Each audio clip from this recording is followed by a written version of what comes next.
नमस्कार साथियों, मैं Neha Sharma gold medalist NV Sanskrit classes में आपका हार्दिक स्वागत करती हूँ। आज हम अपादान कारक पंचमी विभक्ति पढ़ेंगे। सबसे पहले इसका जो चिन्ह होता है वो होता है से अलग होना, यानी जिस चीज़ से अलग होना। जैसे मैं नगर से अलग हो रही हूँ, या घोड़े से अलग हो रही हूँ, या वृक्ष से पत्ते गिरते हैं, यानी बिल्कुल अलग होना।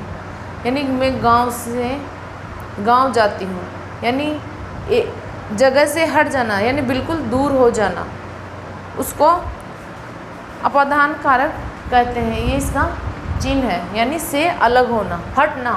जैसे बालक घोड़े से गिरता है, तो पहले तो घोड़े के टच में था, लेकिन जैसे ही वो गिरा तो घोड़ा और बालक दोनों अलग अलग हो गए। अब हम बात कर लेते हैं, इसका जो पहला सूत्र आता है वो आता है द्रोमपाये अपाधानम। द्रोमपाये अपाधानम। अपाय का अर्थ होता है विश्लेष या दूरीकरण। विश्लेष या दूरीकरण यानी अपाय। विश्लेष या दूरीकरण की क्रिया में जहाँ से दूरीकरण हो उस कारक में अपादान कारक होता है। जहाँ से दूर होता है उसे अपादान कारक कहते हैं। जैसे मैं एक उदाहरण दूँ आपको, इसकी पहले तो वृत्ति देख लो आप। अपाये विश्लेष तस्मिन् साध्ये, अपायो विश्लेष तस्मिन् साध्ये अवधिभूतम कारकम अपादान संज्ञम स्यात्। ये इसकी वृत्ति है, और वृत्ति तो आपको याद करनी है। कई बार एग्जाम में क्वेश्चंस पूछे जाते हैं वृत्तियों से संबंधित। जैसे कृष्ण रथात अवतरोति, कृष्ण रथ से दूर होता है, तो अलग हो गया, दूर हो गया, तो अपादान कारक। मोहन भवनात् पतति, मोहन भवन से गिरता है, यानी पहले भवन पे था लेकिन भवन से गिर गया, नीचे आ गया, तो ये अलग हो गया। राम नगरात् गच्छति, राम नगर में जाता है, यानी गांव से नगर जाता है, तो वो गांव से अलग हो गया। अब दूसरा सूत्र हमारा है जुगुप्सा विराम प्रमादार्था नाम उपसंख्या नम। जुगुप्सा यानी घृणा करना, विराम यानी ठहराव, किसी जगह रुकना या ठहरना, और प्रमाद यानी आलस्य। यानी जुगुप्सा, विराम और प्रमाद, इन धातुओं का प्रयोग होने पर जिसमें घृणा हो, जिसके विषय में ठहराव हो और जिसमें आलस्य हो, उस कारक को अपादान कारक कहते हैं। जैसे कृष्ण है धर्मात् जुगुप्सते, कृष्ण धर्म से घृणा करता है, यानी धर्म से घृणा करता है।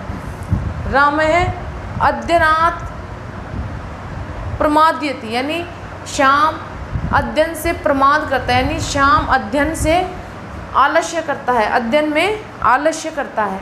तो इनमें कौन सी विभक्ति हुई? पंचमी विभक्ति और अपादान कारक। अब हम अगले सूत्र देखते हैं।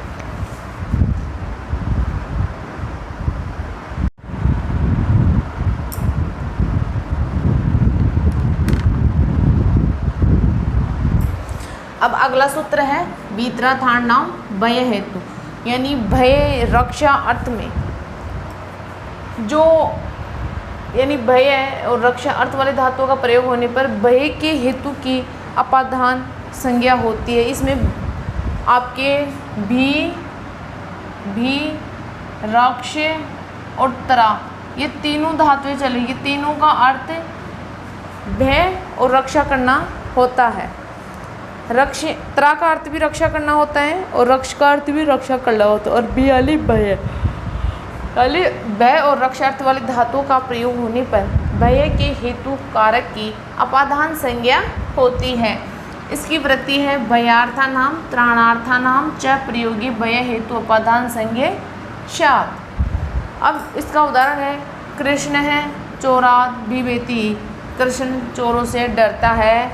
मोहन है चोरात् रक्षति, मोहन चोरों से रक्षा करता है। फिर अगला सूत्र है वारणार्था नामी इप्सित है, यानी वारण अर्थ वाली धातु का प्रयोग होने पर इप्सित कारक की, इप्सित का और इप्सित तमम का ध्यान रखना।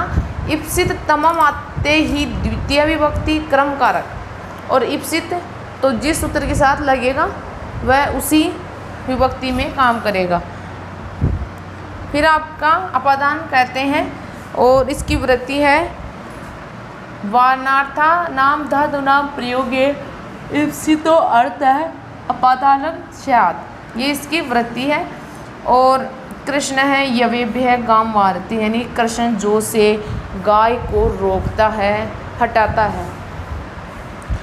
मोहन है चणके भय अजाम वारती, मोहन चणों से बकरियों को रोकता है। यहाँ तक कोई दिक्कत? ले लीजिए इसका स्क्रीनशॉट। फिर अगला सूत्र है आख्यातोपयोगी है, यानी नियम पूर्वक विद्या स्वीकार करने के प्रसंग में विद्या देने वाले कारक या वक्ता की अपादान संज्ञा होती है। यानी विद्या जो देता है ना, विद्या स्वीकार के प्रसंग में विद्या देने वाले कारक की या फिर वक्ता की अपादान संज्ञा करता है। इसकी वृत्ति है नियम पूर्वक विद्या स्वीकार्य वक्ता अपादान संज्ञे शाप। जैसे पुत्रः पितु अधीयते, पुत्र पिता से विद्या पढ़ते हैं।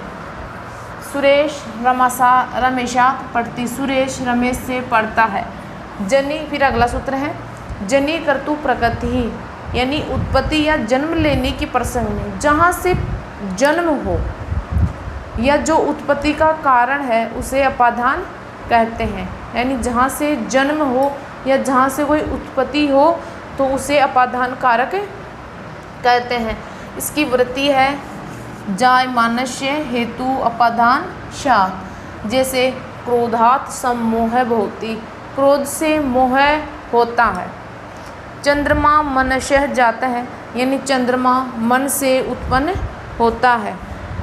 तो ये इनका उत्पत्ति इस तरह, जैसे गुलाब कीचड़ से पैदा होता है ना, तो ये इनके उदाहरण है। अब इसका स्क्रीनशॉट ले लीजिए। मिलते हैं अगली क्लास में। जय हिंद, जय भारत।